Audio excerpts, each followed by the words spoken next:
Oh, je sais ce que vous vous dites. Une énième review, une nouvelle présentation du DJI Mini 2, c'est déjà vu.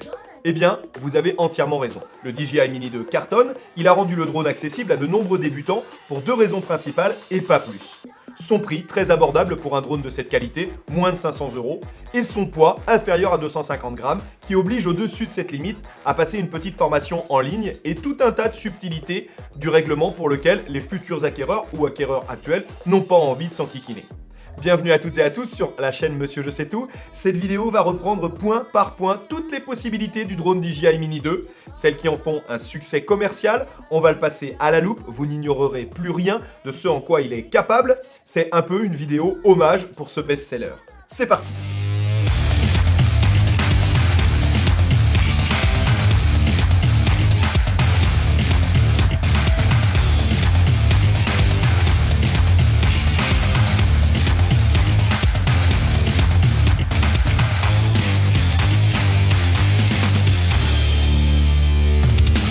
Alors, ce DJI Mini 2, quels sont ses avantages, ses inconvénients?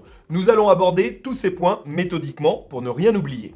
Si vous hésitez encore, si vous n'arrivez pas à vous décider, ce sera différent après cette vidéo. Pour commencer, revenons tout de suite sur les deux premiers points que je viens d'aborder en introduction. Son prix, 459 €, seul avec la radiocommande, sa batterie et le câble pour le recharger quand même, bien évidemment. Et 599 € en pack Flymore Combo, avec deux batteries de plus, une station de recharge, une sacoche et un petit élastique pour faciliter son transport et éviter que les hélices se baladent. Pour un drone comme celui-ci, c'est très bien placé sur le marché. Ce n'est absolument pas un jouet et il a de très belles capacités, on va le voir. Ce n'est malheureusement pas le prix qui pourra influencer l'achat d'un concurrent parce que si vous avez plus de budget, eh bien oui, il y a mieux. Toujours et seulement chez DJI, oui. Mais le Mavic Air 2S en vaut le coup, mais vous le savez, vous avez peut-être comparé. En deçà, il n'y a rien de très sérieux. Très loin de cette qualité en tout cas. Le poids, il est intelligemment bien placé en dessous de 250 grammes, autour de 240 grammes. La sérigraphie de 249 grammes est uniquement commerciale. Vous pourrez donc sereinement y ajouter un filtre pour vos vols et encore améliorer ces images. Quelles sont vos obligations en matière de législation de ce fait? Elle a été bouleversée ces derniers mois pour s'uniformiser à la loi européenne, en quoi le Mini 2 est concerné. D'abord, il ne dispose pas du marquage C0, qui permet désormais de classifier par catégorie les drones et ainsi les restreindre ou non à telle ou telle possibilité de survol, de lieu, d'enregistrement, de formation, etc. Mais il fait moins de 250 grammes, donc dans cette nouvelle réglementation, pour faire court et être précis, il se placera en catégorie ouverte et sous-catégorie A1. Vous aurez quand même l'obligation de l'enregistrer sans qu'il n'y ait l'identification à distance, notamment parce qu'il dispose d'une caméra. Cet enregistrement vous permettra de disposer d'un numéro d'exploitant UAS. Il faudra le conserver sur vous en cas de contrôle et apposer une étiquette avec ce même numéro sur votre drone. Tout ça est vraiment très simple et basique. Ça prend quelques minutes. Comme d'habitude, je vous mettrai le lien dans la description, comme celui d'une grande partie du matériel que j'utilise quotidiennement. Alors oui, vous êtes autorisé à survoler des personnes. Attention, pas des groupes, juste quelques personnes impliquées dans le tournage, et si cela est inévitable, précise le guide, puisque absolument pas conseillé. Ce qui vous intéresse surtout, c'est que vous n'êtes pas obligé d'effectuer la formation sur Alpha Tango. Même si, je vous la recommande, c'est un petit questionnaire sur les règles de sécurité de base, l'utilisation des drones en France. C'est toujours bon de le savoir et la DGAC vient de le mettre à jour avec la nouvelle formation catégorie ouverte. Après son poids, un réel avantage, vous l'avez compris, pour la réglementation, il en va également de soi, évidemment, pour son transport. Il peut facilement tenir dans une sacoche, presque même une poche, et surtout être emmené en cabine si jamais vous prenez l'avion. Il sera donc un parfait allié pour les Globetrotters et les familles nombreuses pour lesquelles le moindre gramme et le moindre centimètre carré compte. Vous l'avez compris, il est petit mais costaud. Avec lui, sa radiocommande. DJI n'a pas fait de concession de ce côté-là. C'est la même que les Mavic Air 2 et Air 2S. Ce qui montre une certaine qualité et elle le mérite. Elle est vraiment très appréciée des pilotes, malgré sa taille peut-être, mais qui permet une très bonne prise en main. On peut y fixer n'importe quel smartphone via sa pince, même pour les grands, et n'importe quelle marque puisqu'elle est livrée avec plusieurs câbles pour l'iPhone, pour USB-C, pour micro USB. La pince sert également d'antenne, c'est très astucieux. Elles sont donc intégrées. Sur le dessous, le port USB-C qui permet de la recharger pour 4 à 5 heures d'autonomie. La prise en main est idéale et très confortable, je vous l'ai dit, facilitée par l'application qui contrôle votre retour vidéo DJI Fly. Je ne m'y attarderai pas, j'ai déjà réalisé une vidéo dédiée à son sujet, je vous invite à la regarder. Pour ne plus rien rater des vidéos, abonnez-vous et surtout cliquez sur la cloche pour être informé et recevoir les notifications. Bien sûr, au-delà de votre retour vidéo, l'application vous permettra aussi, si vous ne le faites pas via le port USB-C, de récupérer vos images et pourquoi pas de partager directement sur les réseaux sociaux. Vous pouvez même utiliser la fonction sur DJI Fly qui vous permet de réaliser facilement de petits montages vidéo. Pour faciliter son transport, le Mini 2 se replie sur lui-même. Eh bien, les sticks de la radiocommande sont eux dévissables pour réduire leur encombrement et un emplacement est prévu dessous pour ne pas les perdre. Pour info, une fois branché, la radio s'offre même le luxe de charger votre portable s'il a un coup de mou. Ne doutez pas de la portée de cette radio. Avec la technologie OcuSync 2.0 de chez DJI, elle est de 6 km en Europe et 10 dans le reste du monde. Il ne faut pas confondre le signal radio qui permet de commander le drone avec celui du retour vidéo parfois capricieux. Cependant, vous n'aurez pas le loisir en France de toucher à ses limites, son retour sera optimal, peu importe la situation, c'est un gros point fort. Côté form factor, je vous l'ai dit, sa taille est idéale. Il est pliable comme nombreux modèles de la marque, seul bémol, la fixation des hélices est par vis, sûrement un choix financier. Elle oblige à un peu de patience lorsque vous avez à les changer et à emmener avec vous le tournevis adéquat. Et elle se balade sans cesse, c'est un peu désagréable, mais c'est un détail. Attention également, avant de l'allumer, à bien retirer la protection de la nacelle, la gimbal, sinon vous risquez de l'endommager.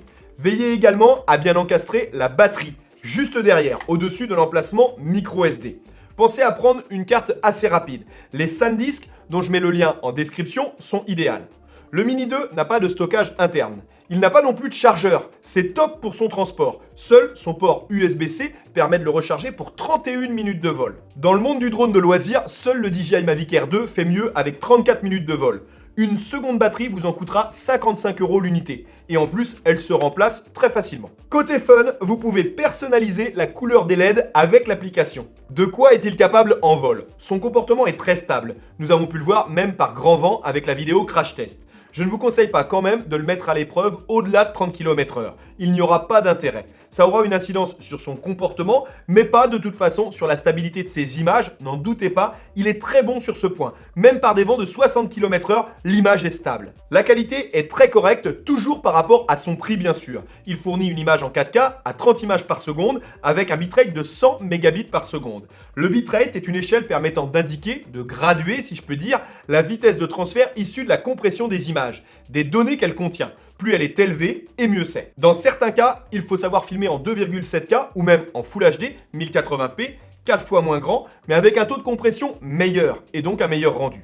Quoi qu'il en soit, à l'heure des réseaux sociaux et des partages sur Internet, cette qualité devrait être suffisante largement à une grande majorité des utilisateurs. Quant au nombre d'images par minute, il n'est aucunement synonyme de qualité. La plupart des professionnels, comme moi, choisissent de tourner en 25 images par seconde pour reproduire des images naturellement fluides. Une parenthèse tout de même si l'objet de cette vidéo n'est pas de parler des meilleurs réglages du Mini 2, je vais quand même vous donner quelques tuyaux. Lorsque vous êtes débutant, vous privilégiez pour beaucoup le mode automatique sur votre drone, après avoir choisi le mode de prise de vue, photo ou vidéo. Ce choix n'est pas disponible de toute façon pour les modes créatifs comme les quick shots, les hyperlapses. On va le voir dans le détail. Mais ce n'est pas en automatique que le Mini 2 sera le meilleur. Je vous en ai déjà parlé dans la vidéo de test des filtres. Choisir le mode manuel et l'utilisation de filtres sera un vrai plus sur ce drone. Veillez à bien les positionner, ils n'auront pas d'incidence sur votre nacelle ou la stabilité de votre drone, pas d'inquiétude. Je conseille les NDPL 8 et 16 chez Freewell si vous devez n'en prendre que 2.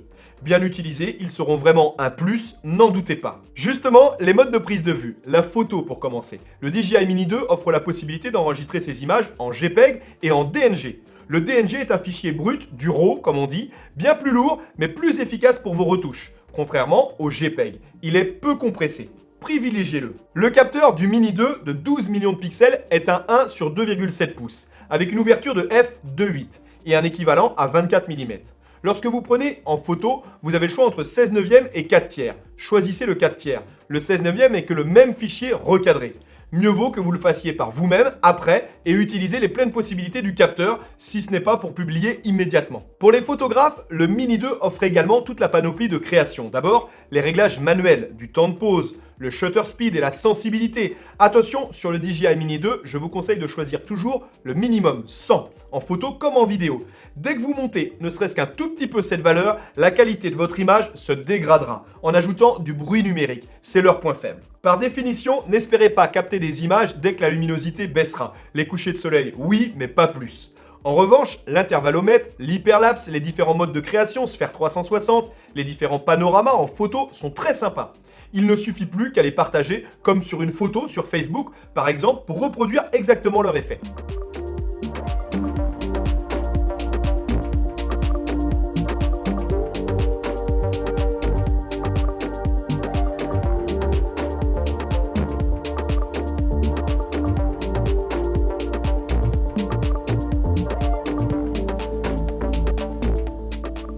En parlant des trucs sympas sur ce drone, pour les débutants, les quick shots, je leur ai même dédié une vidéo tellement je les apprécie, ils permettent de réaliser de façon automatique des plans après avoir sélectionné votre sujet. Dronie, spirale, fusée, cercle et boomerang.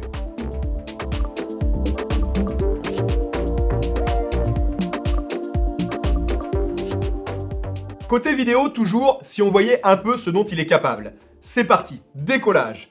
Je peux le faire à la main, en manuel comme l'atterrissage, mais j'aurais pu aussi choisir de le faire à l'aide de l'application qui le gère seul. Décollage et atterrissage automatique. C'est idéal pour les débutants, sinon, je vous conseille aussi d'utiliser une piste. Lorsque vous décollez, soyez bien sûr d'avoir les signaux au vert, que les GPS soient bons, et laissez-lui le temps de bien saisir l'emplacement. Au moins, en cas de RTH, le retour d'urgence, il viendra se repositionner au même endroit. C'est rassurant, même en cas de panique, je sais que je peux compter sur le bouton d'urgence pour le faire revenir exactement ici. Ça paraît basique de le rappeler, mais certains débutants l'ignorent peut-être.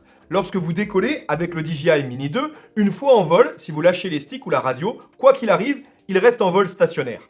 Si vous vous approchez d'un obstacle, respirez et lâchez les gaz, pour reprendre du temps et vous repositionner soigneusement. Car oui, l'art du pilotage consiste à soigner son doigté, la sensibilité de vos commandes sur les sticks. Vous avez 3 différents modes pour ça. Vous les modifiez directement depuis la radio. Le mode smooth, ciné, au mouvement très doux, le mode normal, comme son nom l'indique, et enfin le mode sport, au comportement plus vif jusqu'à 58 km/h. Si vous avez peur de vous approcher d'un élément que vous souhaitez filmer, vous avez la possibilité d'utiliser le zoom. x2 en 4K, x3 en 2,7K et jusqu'à x4 en Full HD. Vous pouvez l'utiliser en additionnant la touche FN de la radio avec la molette derrière. Lorsque vous piloterez sereinement votre Mini 2 avec les sticks, après quelques cercles, de beaux travelling et 2 ou 3 élévations, n'oubliez pas que le tilt vous permet de jouer sur l'axe vertical de la caméra jusqu'à 90 degrés. L'intérêt d'un pilotage appliqué, c'est de multiplier les différentes actions pour des plans originaux et fluides. Faites-vous plaisir. Les plus et les moins du DJI Mini 2 pour synthétiser. Les plus. La sécurité avec le retour automatique en cas de perte, de batterie faible ou d'incident sur le signal. Le poids et le prix, ses principaux atouts. Son comportement en vol, il est très stable. La recharge via le port USB-C, c'est vraiment très pratique et idéal pour son transport. Les moins, ses performances en basse luminosité. L'absence de capteurs, excepté en dessous les capteurs optiques basiques. Et enfin, l'absence de l'Active Track pour vous permettre de suivre un sujet en mouvement. Voilà, à travers cette vidéo, je voulais démontrer que malgré son prix, sa taille et son poids, le Mini 2 n'a rien d'un jouet. C'est un drone de loisir qui permet de prendre énormément de plaisir et répond déjà à de très nombreux amateurs pour la réalisation de leurs premières vidéos aériennes et surtout leurs premières heures de pilotage. Soyez prudents, il n'a pas de capteur, vos yeux devront faire le job à sa place, je vous l'ai dit. J'espère que vous avez passé un bon moment, que cette vidéo vous a plu. Pour me remercier, vous savez comment. J'ai été très heureux de rendre hommage au Mini 2 qui rend accessible le drone à de très nombreuses personnes. On m'a toujours dit que si un jour on vous laisse revoir, il fallait avant tout se quitter. Il est temps maintenant, puissions-nous nous retrouver. À très vite. Ciao.